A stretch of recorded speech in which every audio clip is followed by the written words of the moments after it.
people, the question always is asked, how quickly can we help people? Can we help them? Do we have the facilities to help? And Minister Charles Jr. and his team have done a fantastic job.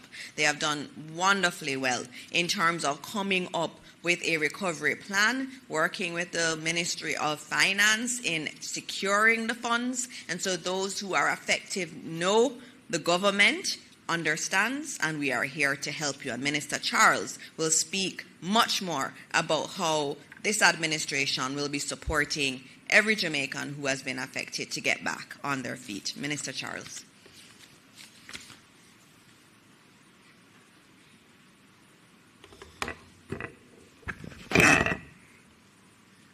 Good morning, everyone. Thank you, Minister, and acknowledgements to colleague ministers and others who are here, and members of the media, and all who are listening.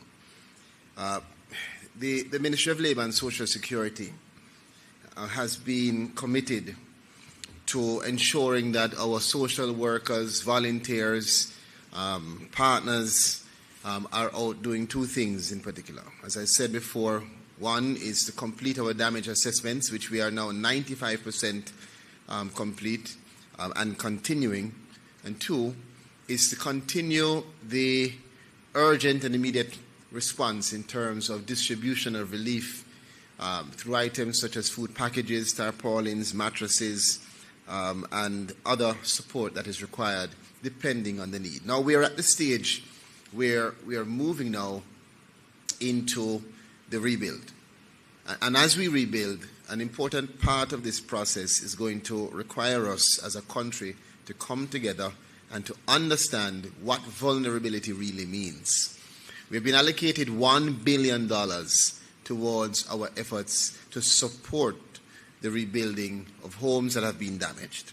And we have defined, based on our JISTV tool, a mechanism to make assessments of households as well as to consider the need assessment in those households. The JISTV is our Jamaica Household Disaster Impact and Needs Assessment tool. That tool is the primary mechanism that we use at the ministry to assess post-disaster household needs and conditions to determine what the response will be. Now, I can't tell you how many messages I've received to say, Minister, well, I have minor damage. I have severe damage.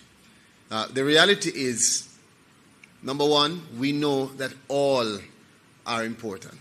All are valuable, and we understand that regardless of your circumstances, if you receive damage, you are in need.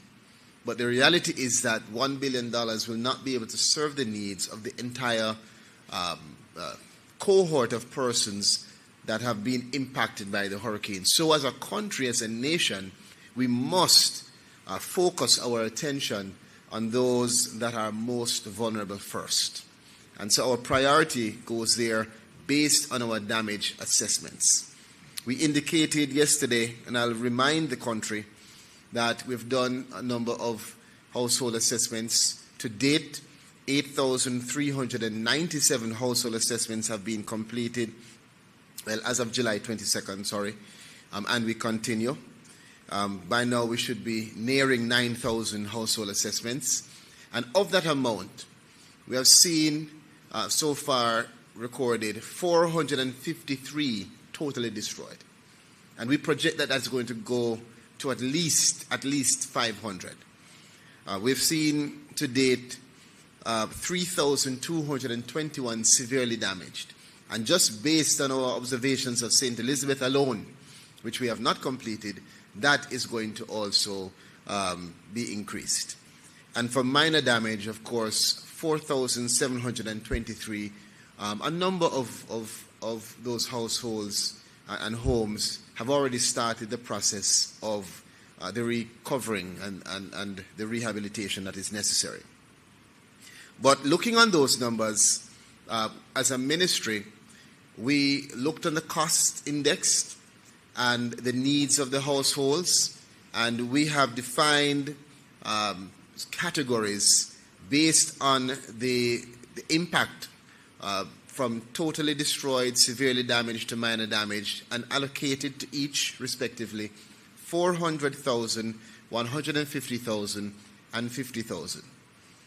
Now, we understand that this will have to be supplemented, and so we are also cognizant that our partners from Food for the Poor, our partners from World Food Program, from UNICEF, from the Jamaica Red Cross, from ADRA, from the Salvation Army, and the other international assistance and diaspora stakeholders will also be contributing to the process of supporting this recovery. And I must tell you, and let us stop to acknowledge and to thank those that have already started, particularly roofing programs, where we have seen almost now 20-odd roofs being replaced, completely replaced, just based on the partnerships with some of these stakeholders. And I want to thank Food for the Poor and others in driving that process. It's important to note that we have international assistance that is going to be leveraged as well for victims of the hurricane. And I want to just reiterate two of the partnerships we have in this regard. With the World Food Program, the ministry will be working with the World Food Program to ensure that we can provide support to the severely affected families with meeting their basic needs, especially for food, over the period of 2 months. So priority is going to be given based on specific criteria. The criteria includes the level of damage to the household and to the home, the economic vulnerability, of course, as determined by employment status and other criteria, the number of persons who are in the home and those, if any, who are disabled, and additional vulnerabilities such as the age, gender, whether the households have elderly persons who are living alone, and such things. So those will be utilized to determine how that partnership with the World Food Program will be executed, and the actual benefit size is calculated once the number of persons to be assisted and the available grant funds has been finalized. Additionally, we have a partnership with the Inter-American Development Bank. They have offered us technical cooperation for the following eligible activities: supplies such as food, water, non-food items, temporary shelter, latrines, medicines, veterinary products, agricultural inputs, fire retardants, among others, cash transfers and vouchers, the hiring of expert advisors and operating personnel for the assessment of emergency needs and of the damage and losses resulting from disasters, and the provision of technical assistance through their partners that they have, through specialized organizations that can help us in terms of the recovery, and also offering support in other areas such as mobilizing emergency personnel and the auditing that will be required throughout this process. Another important international support and partnership comes from UNICEF. And as you can understand, UNICEF is focused on our children, and in this case, in particular, emphasis on the children with disabilities. And that is so that they can return to a state of at least the normality that they are used to, particularly in the affected areas. So in that regard, UNICEF will be targeting the most affected areas and also targeting those children who are on path. And as they focus on those children, with a special focus on the children with disabilities between 0 to 6 years, pregnant and lactating mothers, what we will see is an intervention where cash and care packages will be provided to those persons who are registered with the Jamaica Council for Persons with Disabilities and those participating in the early stimulation program. So I want to use this opportunity, Minister, to appeal to all families, to all parents who have in your household a child with a disability. This is the time to register your child. This is the best example of the reason for us to have every single person with disability registered with the council. every single senior citizen registered with the Council for Senior Citizens.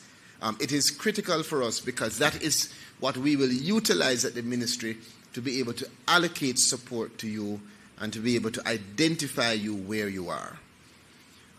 Before I close, Minister, I just want to indicate that going back now to the distribution of our emergency grant assistance for the rebuilding of homes, I want to just indicate that in this restoration process, we're going to have several persons reaching out to say what the damage was, how they were impacted.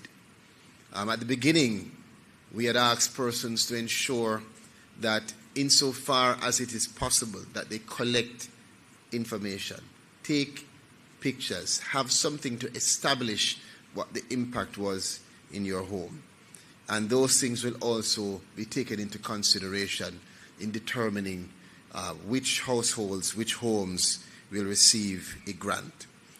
It is expected that we're going to get the supplement and support from the international donors, from the CDF that our members of parliament also have, and also from our local partners. So we are going to have to coordinate. We're going to have to work together to make sure that the support coming from the members of parliament and the support coming through the ministry's program is as effective as possible so that we can reduce or mitigate against focusing only on one or two persons and leaving other persons without any relief. The only way to do that is through collaboration. And so we are calling on all of the partners, particularly those private sector, churches, individuals who are going in as good Samaritans and now doing work. We ask that you reach out to our parish offices. Just note or give them the indication of what you are doing, where you are doing it. So that can be factored in as we collate all of the relief and the recovery efforts across the island. We want to make sure that we can stretch the $1 billion and use it as best as possible, and that we can tell the country soon what is the quantity, what's the quantification of the amount of support we're getting elsewhere. Together, we hope, and it's our intention, that we'll be able to at least attend to the most vulnerable, and I'm sure that the communities will be able to support themselves and assist in terms of those persons who have damage, but not as to the extent of the totally destroyed. Lastly, Minister, in the category of totally destroyed, there's also the disaggregation of persons who have lost everything, but who have a particular vulnerability. So they may be elderly, they may have a disability, or some factor that increases their vulnerability. The ministry is also taking that into consideration, and there will be a priority in how we attend to those matters. Matter of fact, most of those persons are who we have guided our private sector partners to address first. In terms of time, which I know is a big question for many, we intend to finish our assessments within the next week. We intend to finish our data entry within the next 2 weeks, and we intend to start the disbursement of relief within the next 4 weeks. Thank you. Any questions? Minister Vaz. All right, thank you very much, Minister Charles, for those big updates. I think it's noteworthy. $1 billion in support for recovery efforts and rebuilding efforts is a big deal. And I want to thank you and thank the team at the Ministry of Labour and Social Security for all of that work, doing the assessments. And as the Prime Minister has said, everything will be distributed with accountability in place. And so that $1 billion will go to those who need it. Before we take questions, I'm going to move on to Minister Vaz, who is going to give a quick update on the areas related to his ministry and burial response or any other areas that he may want to touch on. Minister Vaz?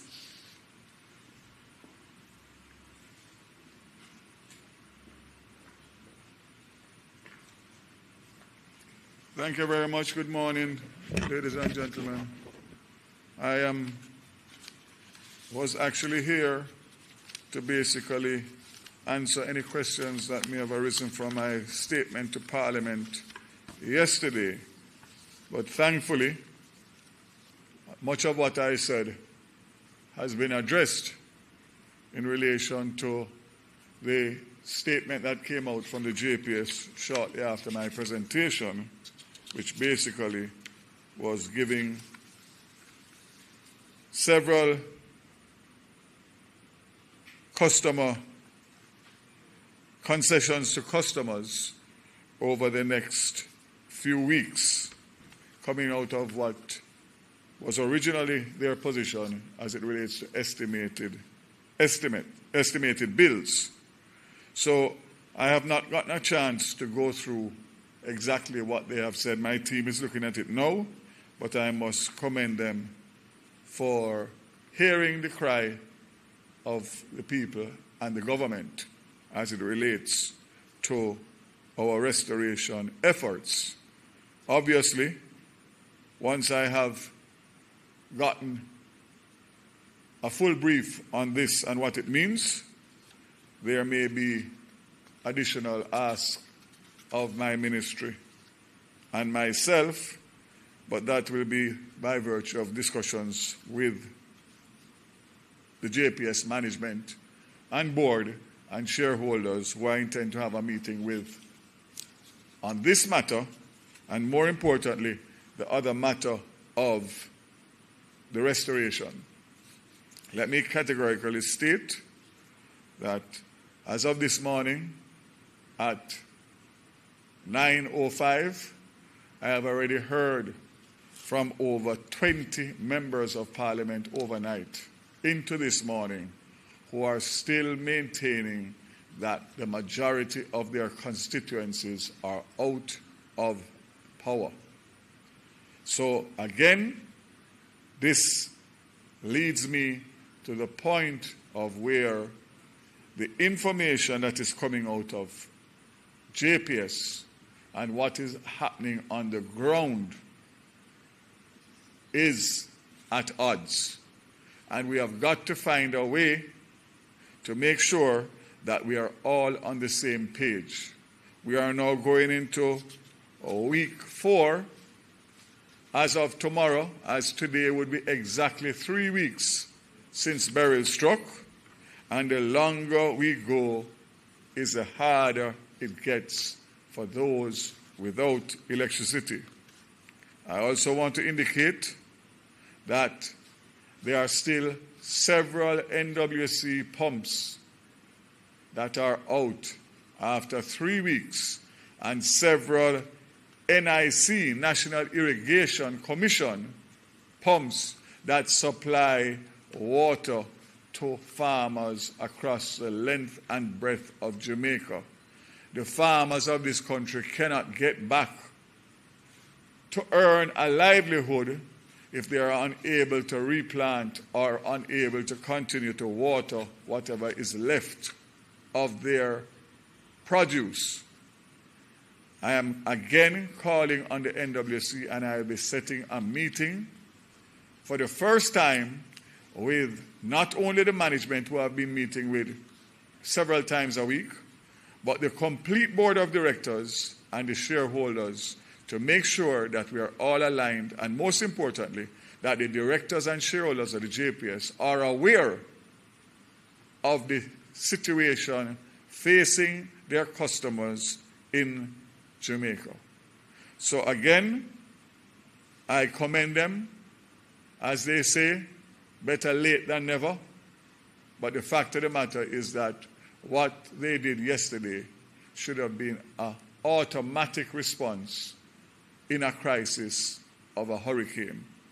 But give credit where credit is due.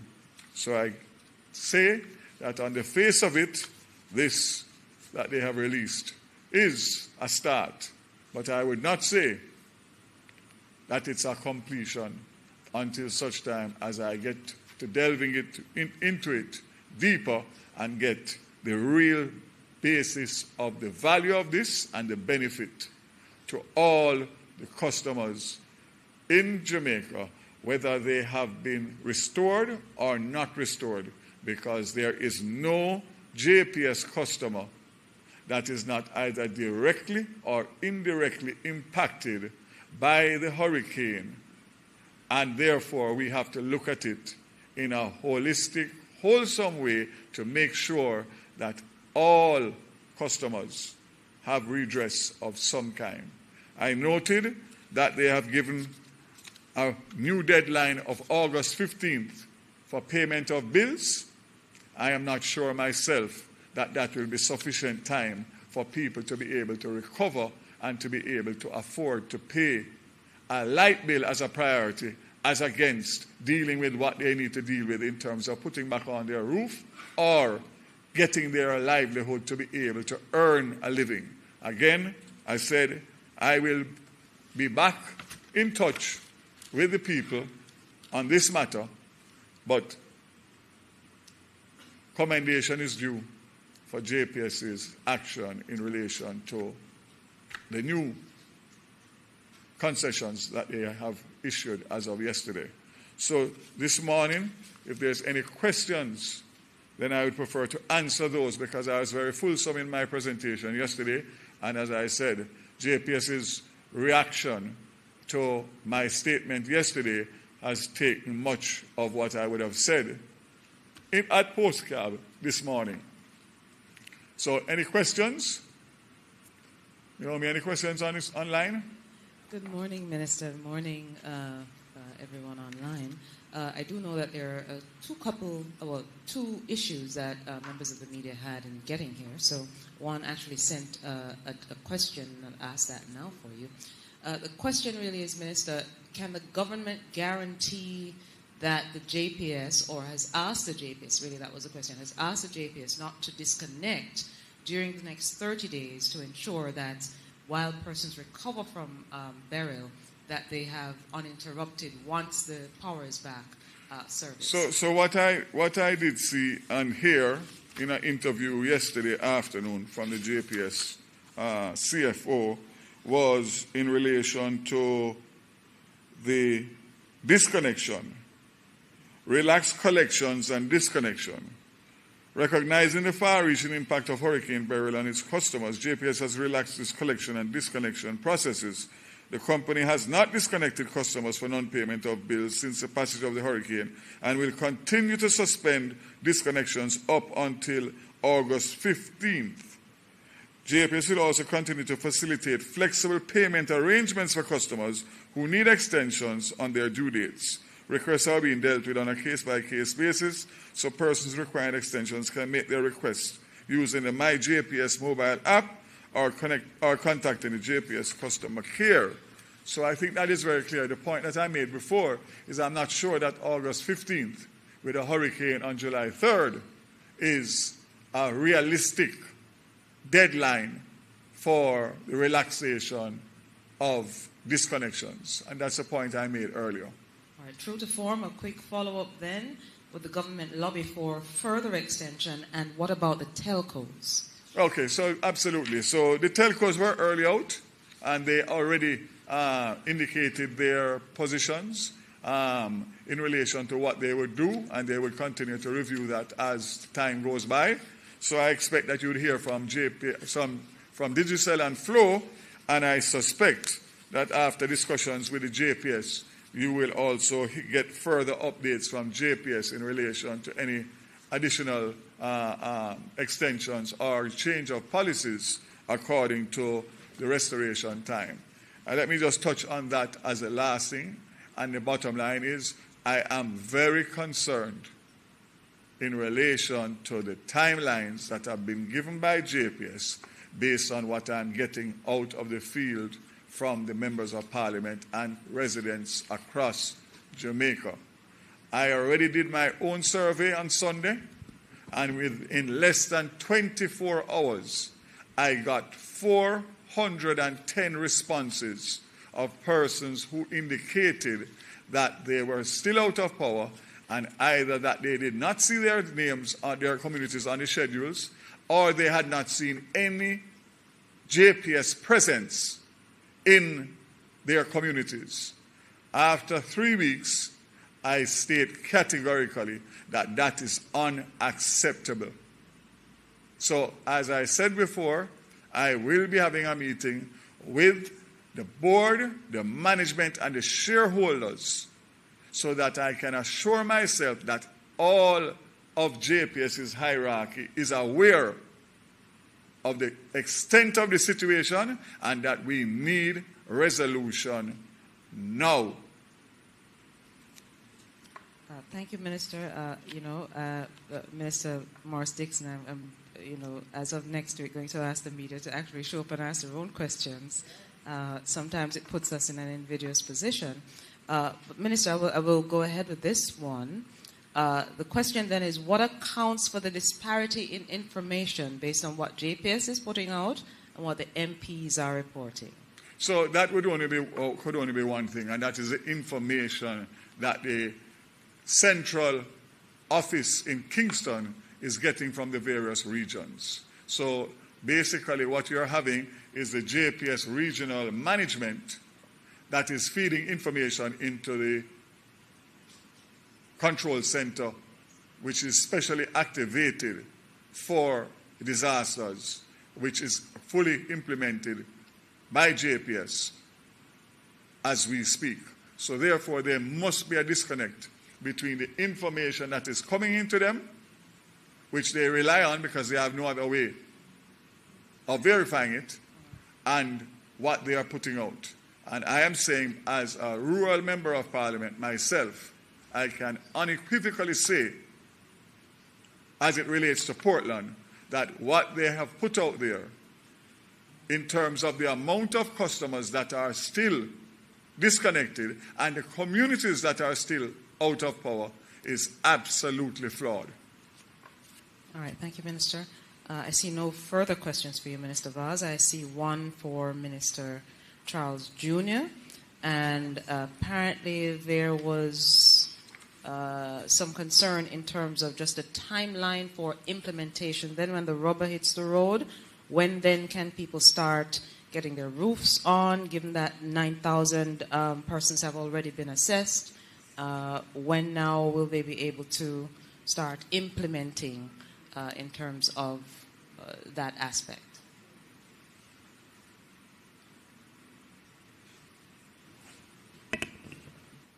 So, just to be clear, if you go into communities, you will see some homes already under construction, and you will see some roofs completed and some in the process of being repaired.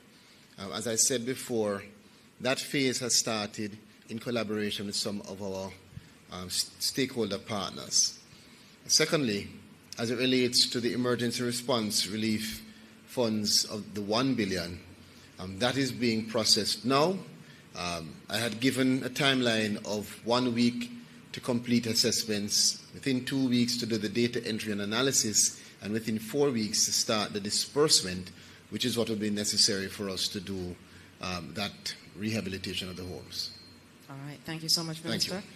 Final question, Minister Morris Dixon. Since Minister Green isn't here, I think there's a question All right. So the same question really is in terms of implementation. When will farmers start getting some of that assistance? Mm-hmm. And the one coming in concerning the fogging activities, that's the Ministry of Health, really. Yeah. But okay. Minister, you can go ahead. Thank you. And I think both of those are very good questions, and both of those are things we actually discussed in Cabinet, so I can respond to each of those questions. In terms of the Ministry of Agriculture, they had indicated last week that they would start providing support to our farmers, and the way they are doing it is actually reallocation of their budget. And so they are in a position to actually move very quickly. They too have been doing their assessments in the fields, and we believe in another 2 weeks or so you will start seeing that assistance coming to farmers. Now, it's very important to get the assistance to our farmers and get them up and running. I mean, for those of you who went to market on Saturday, you would have seen that there are many things that weren't there, and those things that were there, they were very, very highly priced. And so it is in our interest to get the farmers up as quickly as we possibly can. And so the Ministry of Agriculture is moving very quickly in that direction. In terms of fogging, additional budget was given to the Ministry of Health to facilitate additional fogging. And it's not just the fogging that we need. And so the money has been allocated and they've started to fog more. But also importantly is the cleanup efforts, because there are a lot of areas where you may have pooled water or you have a lot of debris on the side of the road. And it is important that we also clear that to eliminate breeding grounds for the mosquitoes. And so later today, you will see the launch of a Clean Up Jamaica campaign between the NSWMA and the NWA to get rid of a lot of that debris from the roadside and to just clean up all across Jamaica to eliminate those breeding sites. So we're looking at it on multiple levels. There's the fogging and there's also the cleanup activities that we are doing, and both of those have been, the allocations have been done. The Ministry of Finance has been very good in allocating money for these exercises, and you would have heard from Minister Clark yesterday that he has put in over $5 billion available to various ministries and initiatives to get us back on our feet after Hurricane Beryl, and those areas are all a part of that support that has been guaranteed to our ministers. All right, Minister, thank you. There are no further questions online. Wonderful. And so I guess all that's left for us to do is to wrap up this edition. I know there were issues on the road today, not sure what was causing all of the traffic, and that would have prevented some of the media from being here, but it's good that we were able to get your questions nevertheless online. And, you know, it's important that we do these post-cabinet press briefings. We are an administration that is very much committed to transparency. Media can ask us any questions. Every single Wednesday, we are here. We bring ministers here ready to take your questions. We have nothing to hide. We are working for the benefit of Jamaica, and we really want to have the opportunity every Wednesday to be able to tell you what you're doing and for you to question us and for you to keep us accountable in this process. And of course, as I wrap up, cannot say enough about the $1 billion in rebuilding support that is being provided through the Ministry of Labour and Social Security. That is a huge number. We have never been able to have that kind of support after a hurricane in our country. That is because we have managed the economy well, and we have these buffers and we have these reserves that we can call on and insurance policies that we can use. And so we are doing government right. We are doing it right. And so when you hear $1 billion to help people to rebuild their houses, when you hear of the grants to our tertiary students who are the most affected, it is because this is a government that cares, and we are going to administer these with utmost accountability to the people of Jamaica. And so next week, I look forward to seeing you for another edition of our post-cabinet press briefing. Thank you all.